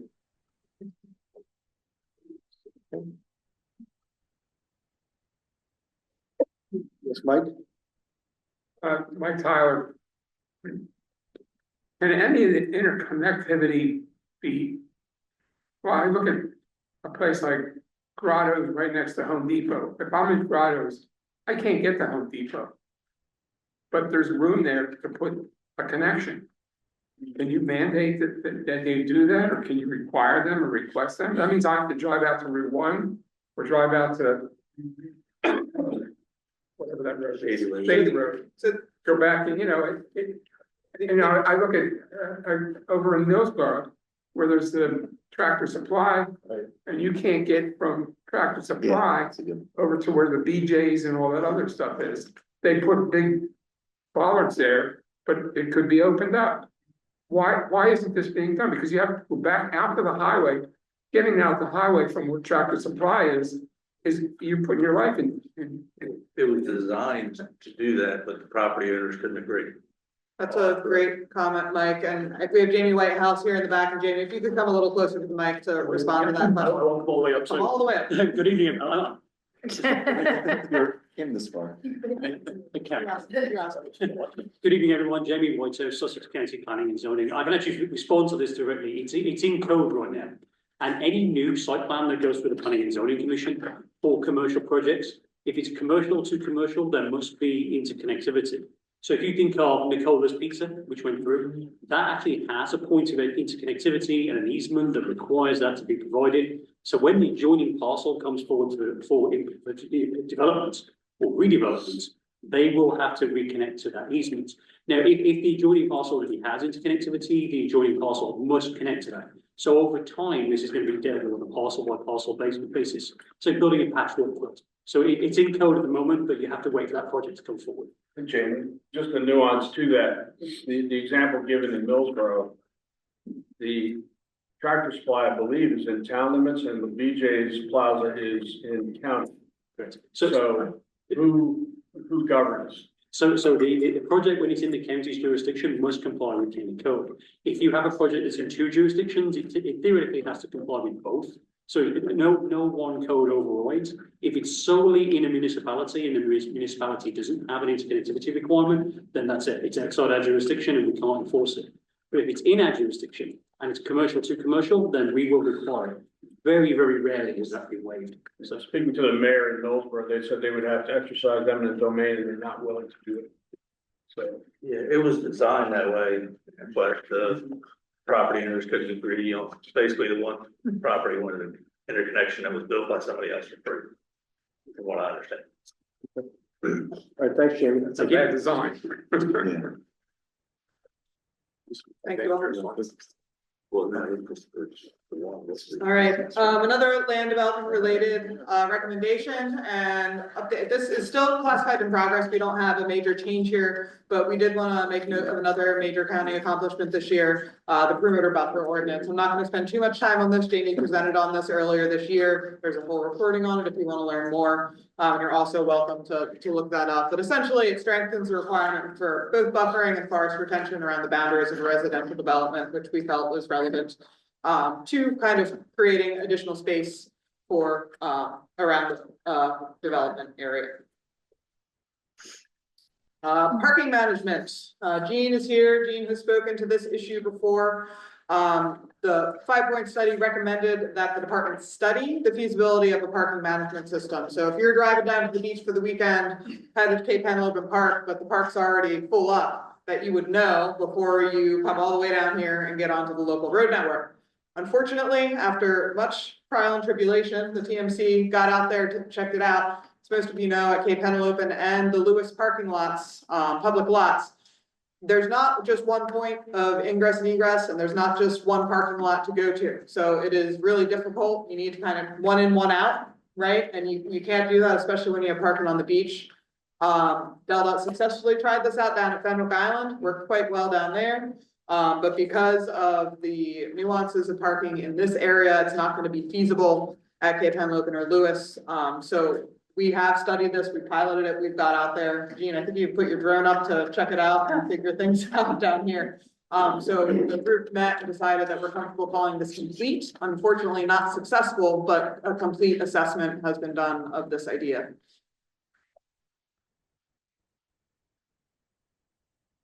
So drainage, we talked about drainage last time. I believe we were in the middle of a drought last time, and now we're in the middle of a very frozen environment. So we probably haven't seen too much free flowing water, but wanted to remind you all, we are looking to you for any observations of areas with poor drainage in the 5 Points vicinity. So we've kind of done our internal inventory of requests, maintenance requests for standing water and all of that. But if anyone has any, please send them to Austin, myself, Andrew. We will look into them, but this is stormwater management is baked into every CPP project. As Mark shared, we have a lot of them. So I imagine many of the issues that were visible years ago have been hopefully incrementally resolving, and will continue to do so with more projects coming online.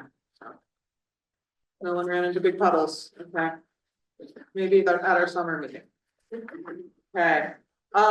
Aesthetically pleasing gateways. This was another recommendation of this group, and we also feel comfortable moving this into the complete category. We have quite a few initiatives that have touched on this. The Savannah Road Master Plan was complete at the end of 2024, with my understanding, and that will be moving forward, kind of what the implementation for that is going to look like. Also, that's going to be reviewed by the Byways Management Organization. There's going to be public processes, but there are 2 gateway recommendations for that. It will need funding and additional design, but again, it has been studied, which was the recommendation. Also, Mark shared a little bit about Kings Highway.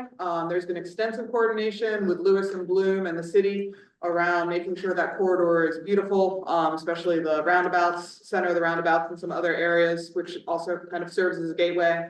And lastly, Scott, I know Scott's here with Southern Delaware Tourism. And they did a big wayfinding study that also identified 2 welcome and gateway signs, one at the Nassau Bridge and one facing the Lewes Ferry Terminal exit. So again, been studied. And Scott, if you have a recommendation on that. Yeah, I was just gonna say it also included 12 more right-of-way vehicular signs that the purpose of cleaning up right-of-way signs. So there'd be less, but more aesthetically pleasing, pointing travelers in right directions and right districts. So that was an addition to the 2. So that was part of the program. Thank you. Yeah, so all of that together, that's a lot of studying. So we've done a lot of work kind of assessing the problem and identifying some aesthetically pleasing gateway solutions. So the team felt comfortable calling this one done, and now it's just a matter of working together to implement those improvements, which I know some of which are underway, and I know Scott and Deldot are working on the signage stuff as well. All right. Moving along, identify costs and benefits of dedicating Nassau Commons Boulevard to public use. We're moving this one from in progress to complete. This was a recommendation of the TID, upgrading Nassau Commons state standards. The developer of the vineyards agreed to improve a portion near 9 as part of the fee recoupment process. And we did assess the cost and benefits. It's still in the TID, but it's a low priority project. So it will get done eventually. It is, of all the projects you heard about that are already in the CTP, it's not there yet, but it's coming. So again, we've done this assessment as part of the TID study and felt comfortable calling this one complete after conferring with Sarah Coakley. That's it for category B. C, making the most of existing roadway infrastructure. This gets back to everyone's favorite thing to talk about tonight, and last time we met, Route 9. So, this is still in progress. I think we're figuring out what is appropriate and feasible on Route 9. as far as widening goes, is still in progress. So you heard tonight about the existing capital project that's kind of extending to Old Vine, as well as the one in the next CTP, which will extend that widening even further west to Dairy Farm. And I think most of you are familiar with the fact that Department of Planning, Cam's group are working on a US 9 corridor study that will kind of continue a deeper dive and looking at that extending west all the way to 113, but really focusing in on the area between 1 and 5. So again, sometimes we can't jump straight into a capital project because many of you who drive the road every day know there are a lot of properties very close to the edge of the roadway. We really need to have a good understanding of what widening is going to look like, what impacts that will have. It's an environmental review process we have to undergo. Right now, our team is working, and I say our because fortunately WRA is also on the Coastal Corridors project in this corridor study, so you may see my face at some other meetings along with Andrew and Austin. We are doing the scenario forecasting. So a lot of this, as you all know, is kind of trying to use that crystal ball, right? Nothing's 100% accurate, but understanding what growth, population growth and development growth, and what type of growth. Councilman, to your point, you know, what does dense growth mean for our transportation network? What does sprawling growth mean? So we're trying to get a little bit more of a nuanced understanding of that with what we're doing with that study. So more to come soon. If you've not already signed up for updates for the Coastal Corridors project, I recommend you do so. We'll be keeping everyone up to date with that.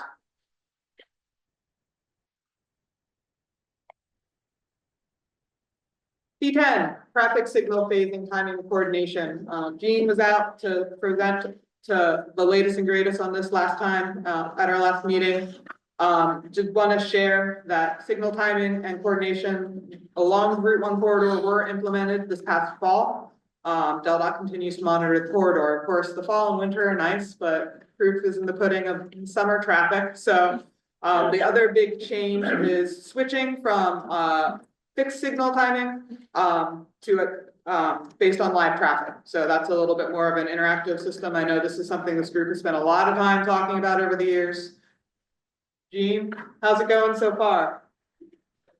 Real quickly, and I've talked about it before, our next phase of the system that manages the whole state is we're implementing AI, artificial intelligence, and machine learning technology.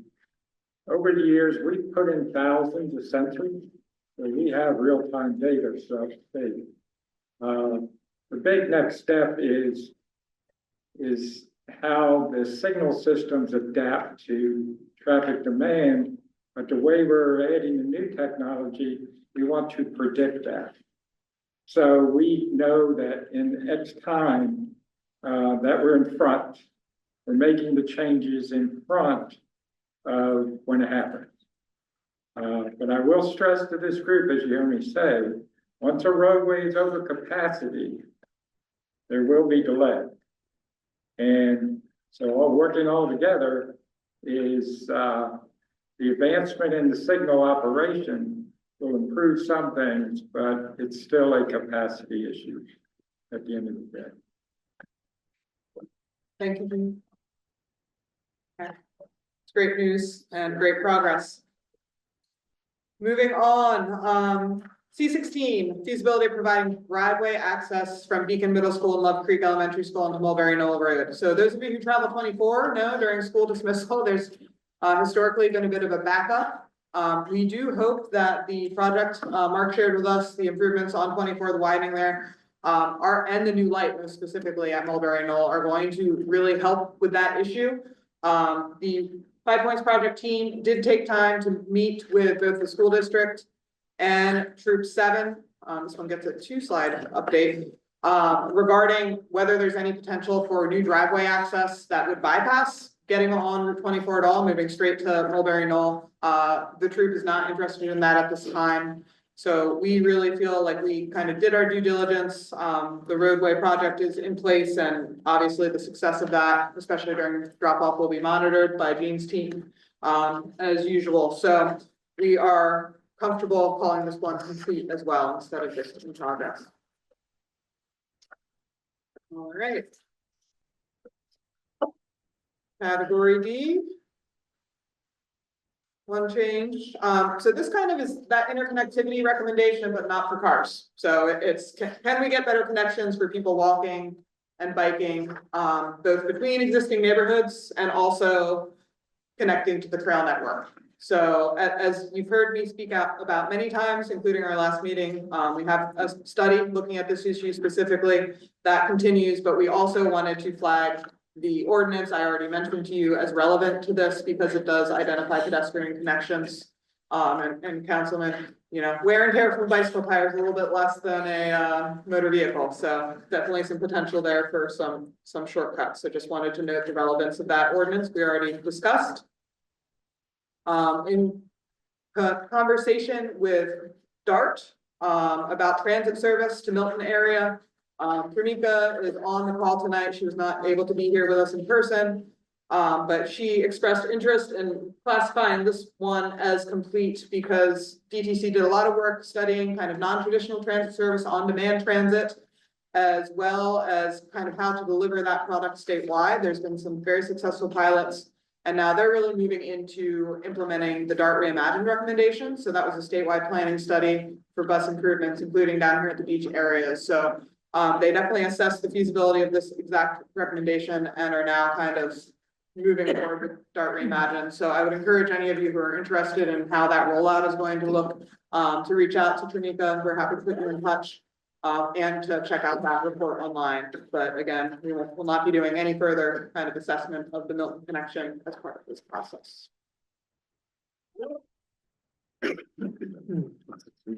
Okay, median barriers. This one's still in process also, or excuse me, in progress. So this is, you know, we have median barriers that are crash proof, but this is more about controlling pedestrians crossing where they shouldn't, right?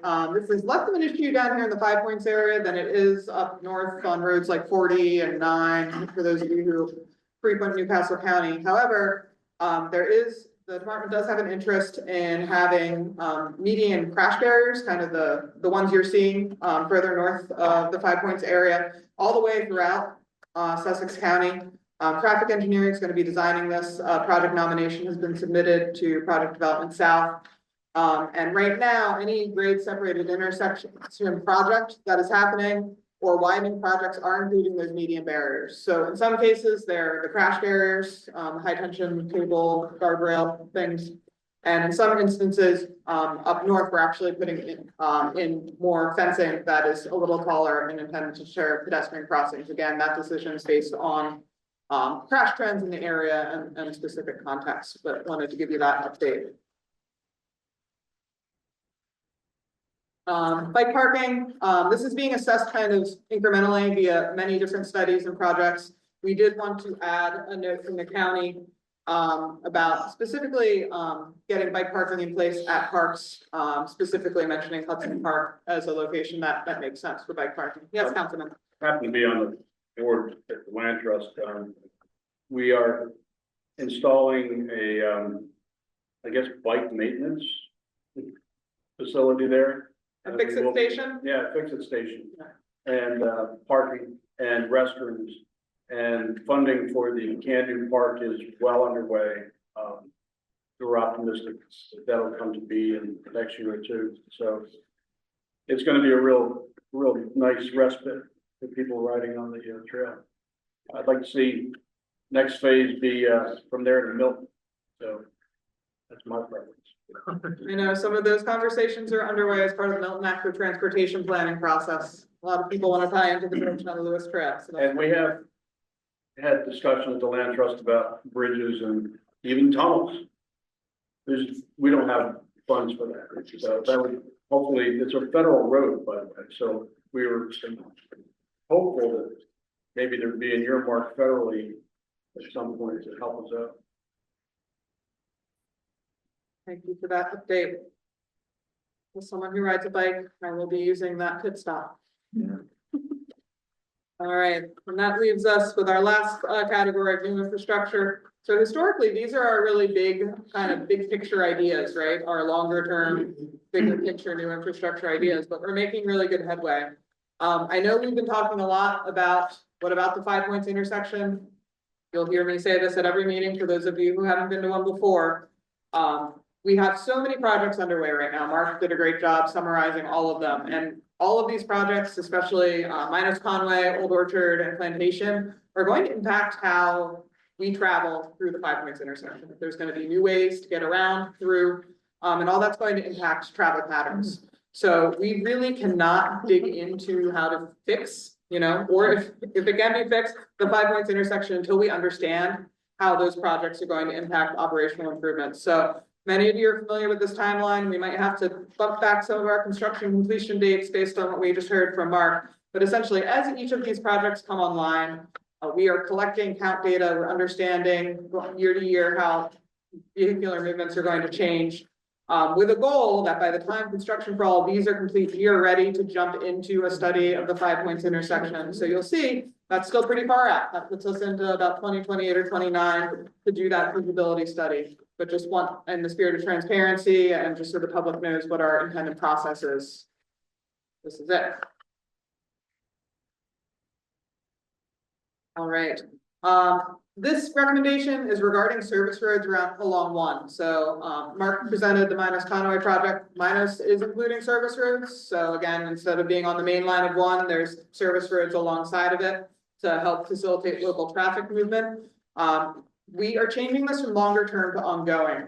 As many of you know, right now, there's not really space for service. We could go out right now and put service roads in along one because there's things like businesses and parking lots and all sorts of things in that space. So we're changing this to ongoing because it is something we can look at as parcels redevelop. When the county looks at that, it's something we can look at as part of major capital projects. But again, this is something we're not going to do a big standalone study of this. That would be a huge amount of resources. Instead, it's something we're going to keep an eye on as opportunities come up to improve flow.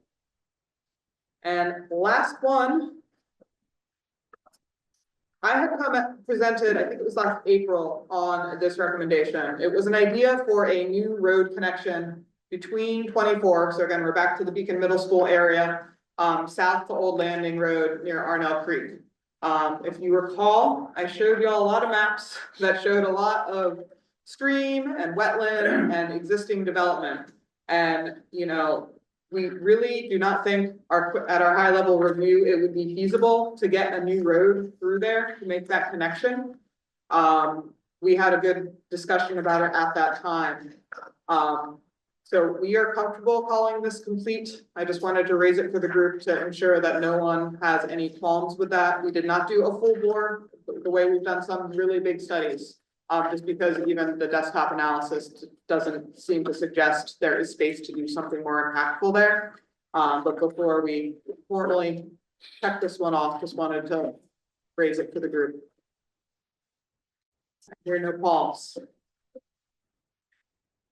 All right. 5-0, we did better than last time. 6-0. Time to breathe. Okay, next steps. We're going to keep doing what we do. Thanks to all of you in the room who are part of making this group a success of continuing work on our recommendations. It is an interagency effort. We also have begun working on our 2024 annual report, which will roll in all of these recommendations, as well as a fiscal analysis of the dollar value kind of coming into the 5 Points area. And we will be back to see you in April. And with that, it is time for Andrew's favorite part of the meeting. Public comment. Everyone's favorite. So again, thanks. Good meeting, good presentations, good discussion. I know we did receive one also, maybe I'll just have you read it. A question from online, and then I'll come to the members of the public that are here. You want to read that? Sure. The question is, why aren't new lights being installed to detect bicycles? And if they do, allow a minute for bicycles to enter the intersection before motor vehicle traffic for safety. Is there a specific location mentioned, Austin? Yeah. Okay.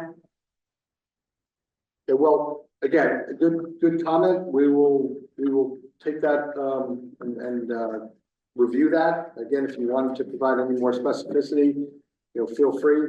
With that, is there anyone here in attendance other than a working group member who would like to make a comment? So why don't you kind of come up to the corner there? If you could just project, state your name. Again, the idea is to keep these brief, just to kind of get to the point. Rich Barasso from Milton. Have attended meetings in the past. I'm always prepared to say something, but there's always something that comes up, kind of strikes a nerve. 2 comments. Number one is the fact that we heard a litany of projects where there are delays, and many times circumstances outside of your control. But we never hear any delay in terms of the demand side. In other words, the infrastructure capacity is delayed, but the demand carries on.